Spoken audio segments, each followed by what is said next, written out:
En normalité, il faudrait être beau, mais pas trop.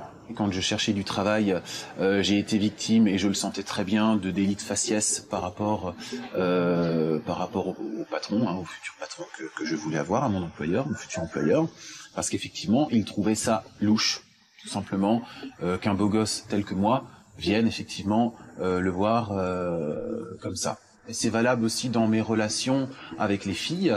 Il y a eu très souvent des soucis à un moment donné parce que j'étais trop beau, j'étais ou déjà maqué ou je cachais quelque chose. Pendant quelque temps, je me suis dit ce serait bien, pourquoi pas, de moins faire attention à moi pour justement faire comme tout le monde, être comme tout le monde. Je me suis rendu compte que je me perdais, je ne me reconnaissais plus du tout, j'étais mal dans ma peau. D'être comme tout le monde, j'étais mal dans ma peau. Voilà, je pense que c'est important de le savoir. Donc du coup, je me suis dit, bah voilà, je vais m'assumer totalement. Et puis tant pis, si à un moment donné, les gens, ça ne leur plaît pas. Tant pis, au moins je serai heureux, je suis heureux en prenant soin de moi. Ça fait partie d'une de mes occupations favorites. Voilà, et j'assume parfaitement.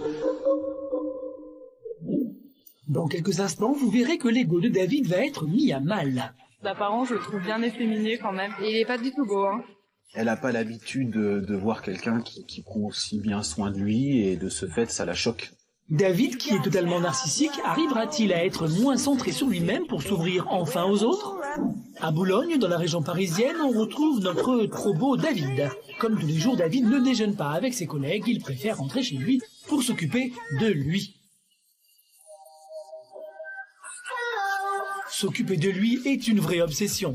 C'est une passion finalement de prendre soin de moi, donc dès que j'ai un petit moment, de toute façon je le fais, voilà. Une fois prêt, David passe de longues minutes à se contempler. Encore une fois, se regarder dans la